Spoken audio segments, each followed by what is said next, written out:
If anyone has a declaration of pecuniary interest, they may so do.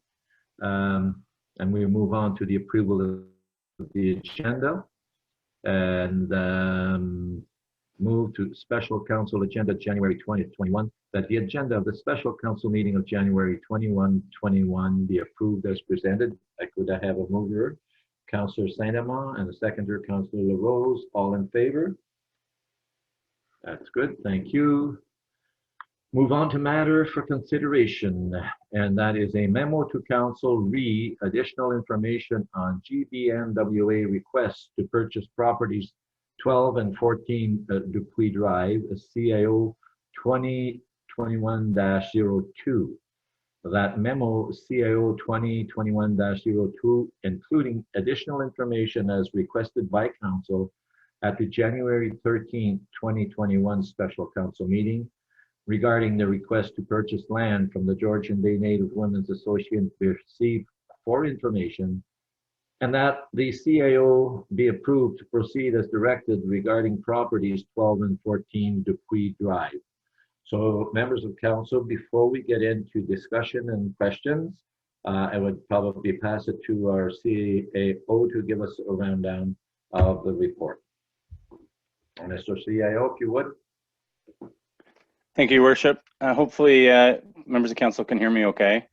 In front of you is a more or less three-page memo providing additional information as council had requested a week ago this evening. I guess maybe I'll start by saying the conversation has been very engaging and informative over the last week. Not only from a staff perspective, but also engaging with Ms. Kidd, with Grace, who is on the line with us this evening. And it's been very, very informative and a very cooperative and I think fruitful conversation. So the memo articulates essentially additional information that members of council had asked for last Wednesday evening.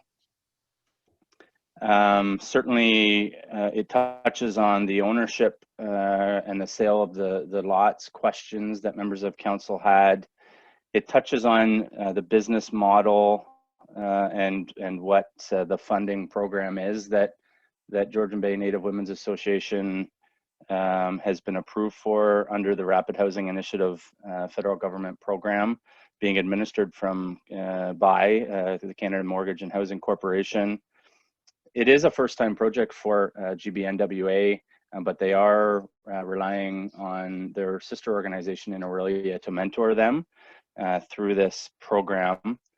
It is a program whereby GBNWA essentially will act as the landlord for affordable housing rental units, four apartments to be exact, of which they are required to keep the units in an attainable housing or affordable units for a period of at least 10 years. I touch on in the memo kind of the financial, the grant that they've been approved for and kind of what it covers and what it doesn't cover on page 2 at the top. They are planning on a build of approximately between 1,000 and 1,200 square feet and either 2 or 3 bedrooms per apartment. So 2 apartments per home for a total of 4 apartments. They are required to have a final contract submitted to the federal government by the end of January, by the end of this month. It can include conditions, but that is the kind of the time sensitivity of it, as well as they are required to have the units move-in ready by the end of this fiscal year, so by December 31st, 2021. So that kind of touches, and I didn't get into a whole lot of depth on the financials, but hopefully members of council, if they haven't already, are having, have an opportunity kind of to take a peek at kind of that section. It is fairly thorough, but I think it's self-explanatory. I guess maybe the other pieces I'll just kind of loop council in on is with respect to the Ontario Municipal Act, Section 106 and 107 in the Act are very specific in terms of what municipalities can and can't do. So in short, Section 106 of the Act speaks to that municipalities cannot assist directly or indirectly any businesses, commercial or industrial, through granting of bonuses, which does include selling property for less than fair market value. Section 107 goes on to say that, you know, despite Section 106, municipalities can grant, can make grants to any person, group, or body for the purpose in which council considers to be in the interest of the municipality. And this does include selling or leasing land for nominal consideration or making a grant of land. So in essence, 106 is saying we can't bonus to businesses, and 107 is saying save and accept 106. You can provide grants, which does include reduced prices of land to groups or bodies or organizations, of which Georgian Bay Native Women's Association would classify under that as a not-for-profit. So you're probably wondering why I'm kind of sharing this, and it really comes down to, you know, should council wish to proceed with this, there's a way to do it, but we just have to structure it appropriately so that we're within the confines of 107. So in terms of the regulatory framework, what I've provided in the memo at the bottom of page 2 and the top of page 3 are kind of two options that council could consider if this is an avenue that they're wishing to pursue. One option would be to essentially sell the lots at market value to Mr. Ouellette Jr. And once the homes are move-in ready and they're transferred to Georgian Bay Native Women's Association, that the municipality could then grant a set amount of money, which could be the difference between the agreed upon purchase price and the market value, and grant that money to the Georgian Bay Native Women's Association. And the arrangement that they have with Mr. Ouellette Jr. would be for them to work out. But at the end of the day, we would be within the confines of 106 and 107 in the Municipal Act. I think council would want to make a decision now up front in terms of what that grant might look like so that everyone is aware kind of now, as opposed to waiting until the latter part of the year. And if council wants to talk about and get into kind of negotiating the purchase price, I would just suggest, and I think the clerk would agree, that that would be more appropriate to be done in camera.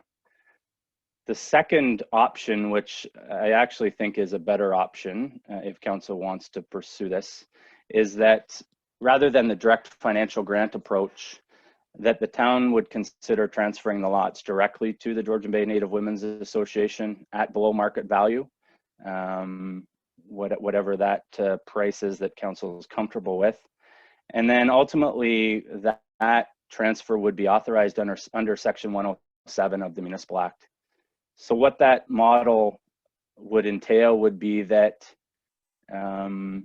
ultimately, because the association would not be in a position to pay the below the market value amount immediately, that we could secure our payment by a vendor take back mortgage.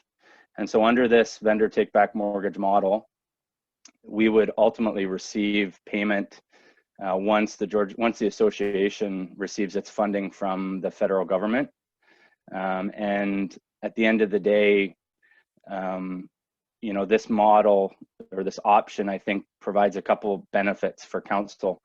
One is it provides assurance that the lots will be transferred to the Georgian Bay Native Women's Association, and it doesn't include a third party, which I think is cleaner, not only just from a kind of practical standpoint, but also from the Municipal Act standpoint, it's certainly far cleaner. And so, you know, those are really the two big benefits. A, it provides assurance that the association will in fact have the lands and doesn't entail a third party. And then the second piece is it's much cleaner from the Municipal Act perspective. The other piece that I should add is that with this model, there would be some nominal savings, roughly about $1,200 for the association from a land transfer tax perspective, rather than being initially sold to a third party, in this case, Mr. Ouellette Jr., and then transferred to the association, there would be some nominal savings there. And I think every dollar that can be stretched would be helpful for the group.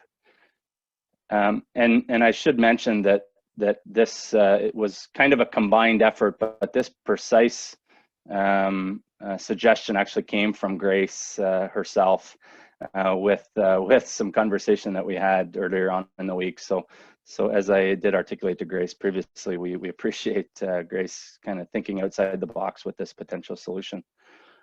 And then I'll just kind of wrap up by saying that you know, there have been conversations with Grace with respect to the financials and what those legal fees, you know, that they would be the responsibility of the purchaser.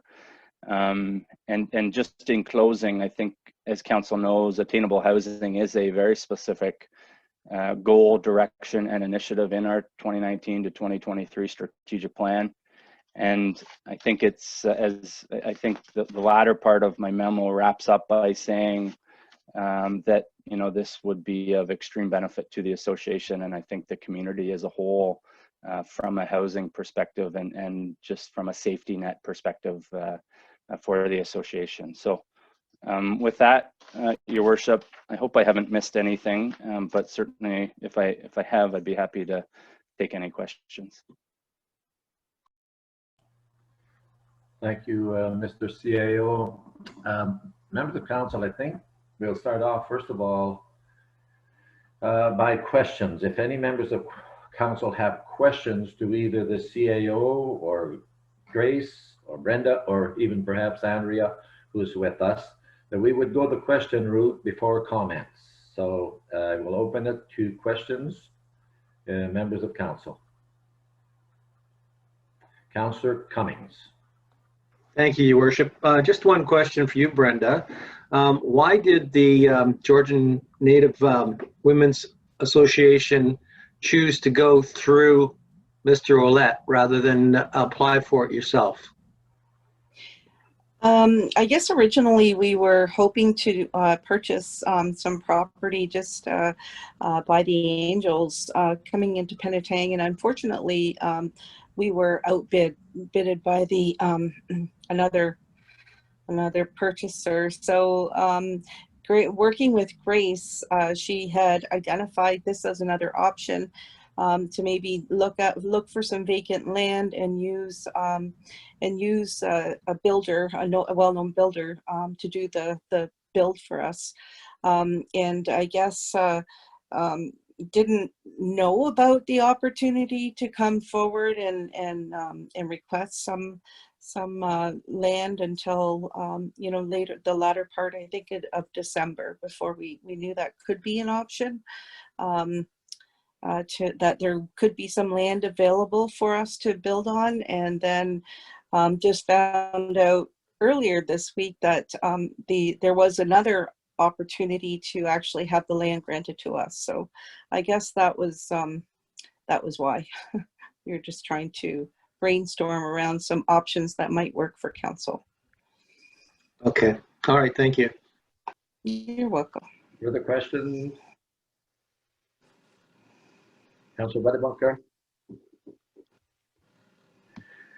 Thank you, Worship. Just a question with respect to these lots. Are they serviced lots in the sense that the water and sewer laterals are to the property line? Or is that something that would have to be done as part of... Oh, you're gone.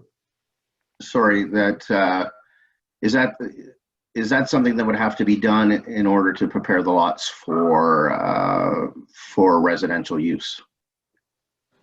My understanding, Councillor Wedebacher, they are unserviced lots.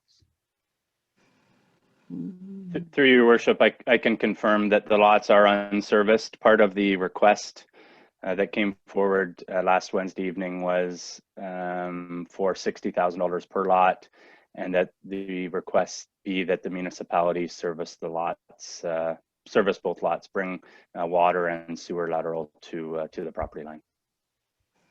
Yep. So, Councillor Wedebacher, that answers your question. Yes, I just remember the discussion from last week, but I couldn't recall the specifics. So yeah, thank you very much. Okay, do we have further questions from council? Yeah, Councillor Cummings? that's me. Thank you. Sorry, Worship. Just another question. It would be to Andrea. How far are our laterals and water on Dupuy Lane? Is it all the way through?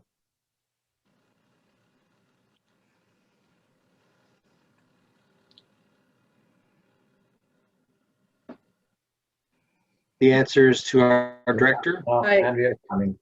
Sorry, thank you. Sorry, I seem to be having a bit of a technical difficulty, but so there is water on the street, on the laneway, sorry, and then so I believe Jeff Hamlin has investigated that they are on the opposite side of the laneway from this, but they are available on the entire laneway to service as laterals.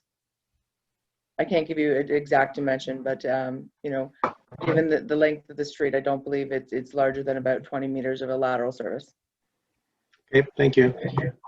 Councillor Cummings, if you might recall that the council meeting, when we had this discussion at the council meeting, that it was indicated to us by our director of transportation that the cost to bring the sewers and the water to each of these lots would be approximately $15,000. Okay. Further questions? Councillor Vadebonker. Sorry, Your Worship, was that $15,000 each lot or $15,000 in total? 15,000 each lot. Thank you. Further questions? I don't see any. So with that, members of council, I'm going to open it to statements, whatever.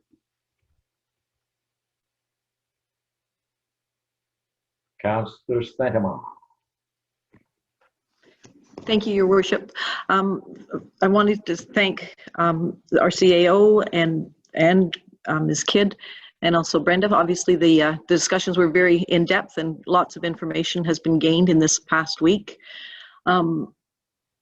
Personally, I like the idea of the vendor take-back for the transfer and have the lots transferred directly to the get the initials GB and WA.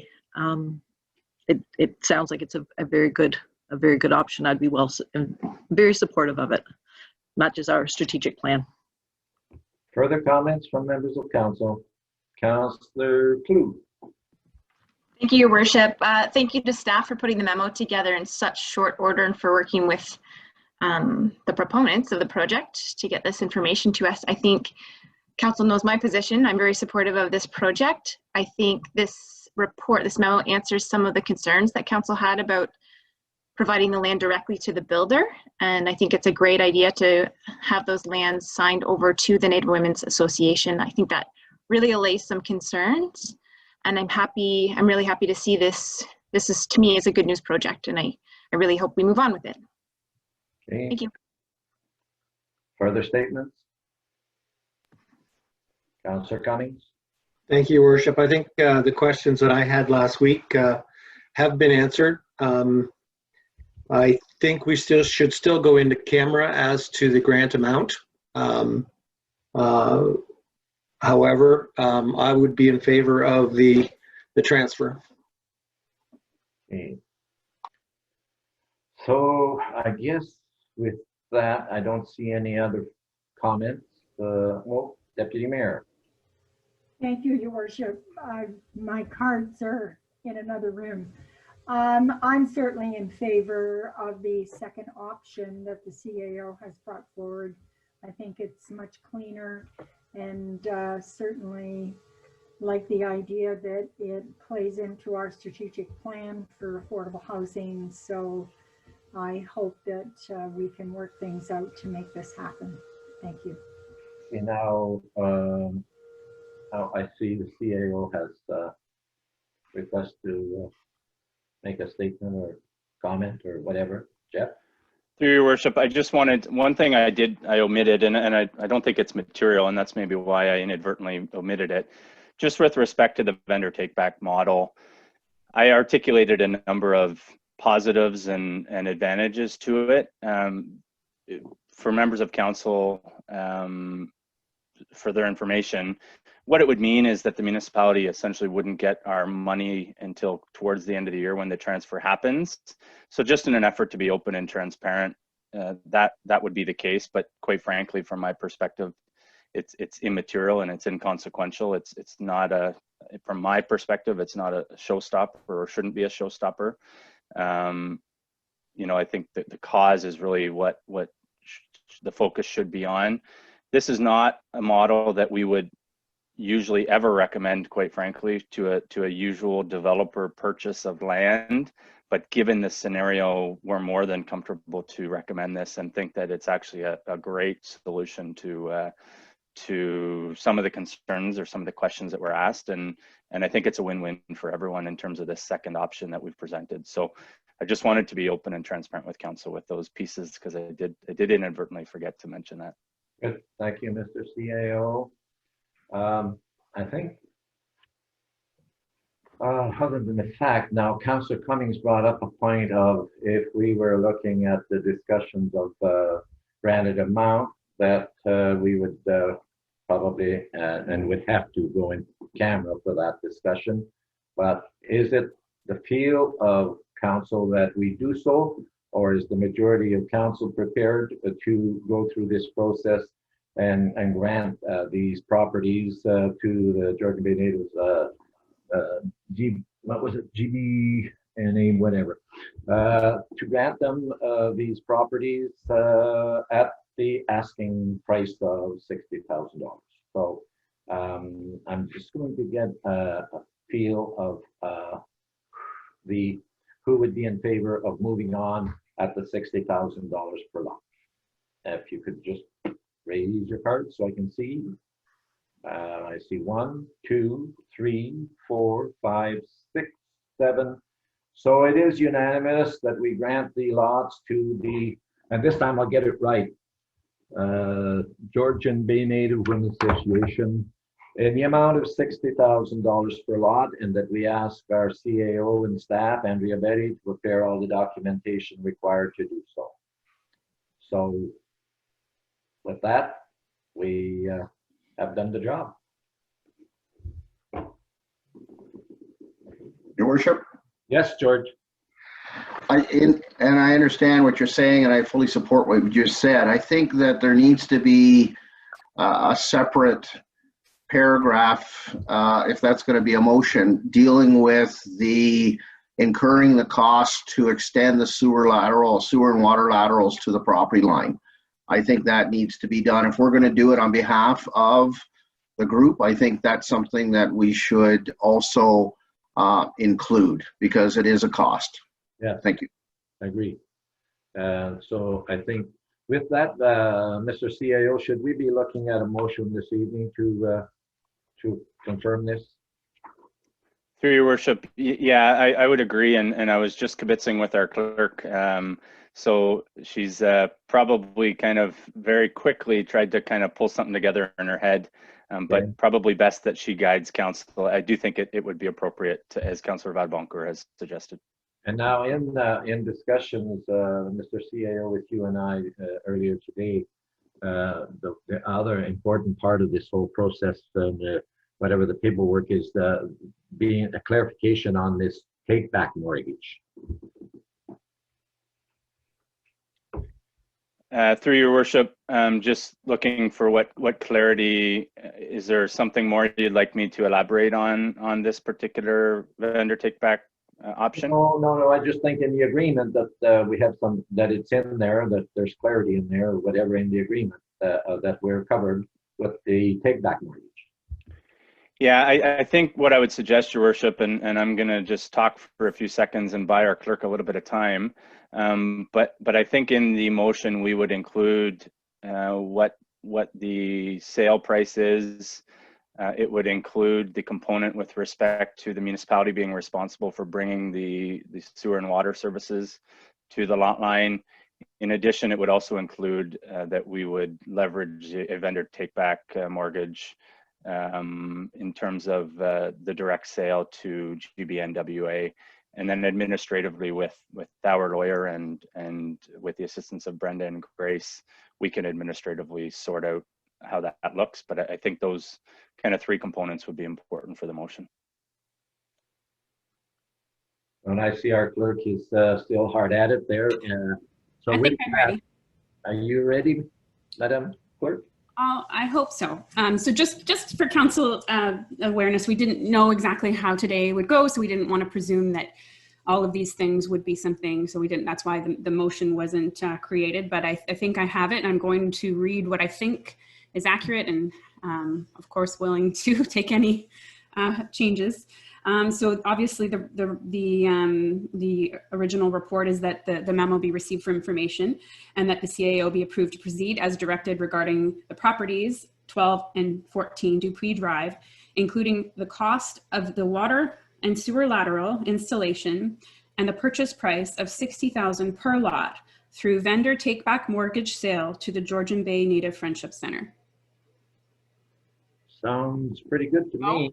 No? Georgian Bay Native Georgian Bay Women's. Native Women's Association, sorry. Okay. Yeah, I'm not the only one who was tongue-tied with that, Stace.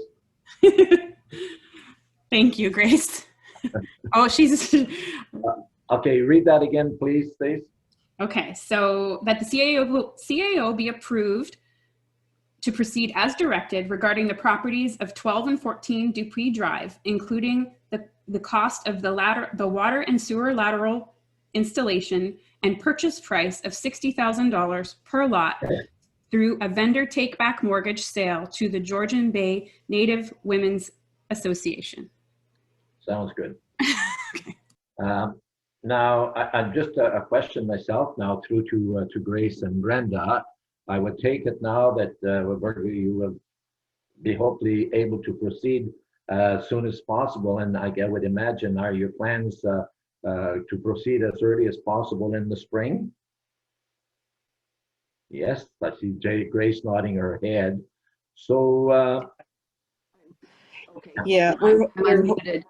So our agreement with Renee, so first of all, we have to take this agreement and the date, they gave us the date today, we have to have both of our agreements of purchase and sale in place, and it can be conditional on each of them going through, but we have to have that by January the 27th. okay. Is what CMHC told us today. So what would happen is that the two agreements would be interdependent, and Renee has assured us that he can do this kind of build in the time frame that is requested, but CMHC, our representative from CMHC who represents the feds, is going to have to go through it all and is going to have to stamp that as approved. So your agreement from us would be conditional on us getting the approval. Our agreement with Renee will be conditional on us getting the approval, but we'll have both of those agreements in place by January the 27th. And Renee will be ready to go as soon as, you can put shovel in the ground in the spring. Good. Very good. So hopefully It will be his first build of the spring. good. So hopefully these agreements will all get looked into and passed and agreed upon. And wish you, Brenda, all the luck in the world and get these things going. And looking forward to having this done within the municipality of Penetanguishene. So best of luck, and let's see if we can't move it forward. And we will say to you, I think I say from both of us, Chi Miigwech, which is thank you very much. Your worship, I will make the motion. Yes, okay. Moved by Councillor Cummings and seconded by Councillor Stanimont. All in favor? It is unanimous. Thank you. And everyone enjoy the rest of their evening. I'm going to see the virtual concert of Biden. I'm going to see his inauguration. I was busy with grandchildren all day at school. Well, I got in and out, so I had meetings most of the morning. So, Yeah. So nobody tell me how it ends. sorry, Your Worship, if we could just maybe finish through the agenda and Oh, yes, adjourn yes, and- yes. okay. I guess we are losing sight of things here. So basically that we just need a motion to adjourn. Because we didn't go in camera, there's reports from the camera is not there, Christian Ferry, media and public is not there. So a motion to adjourn, Councillor Cummings, all in favor.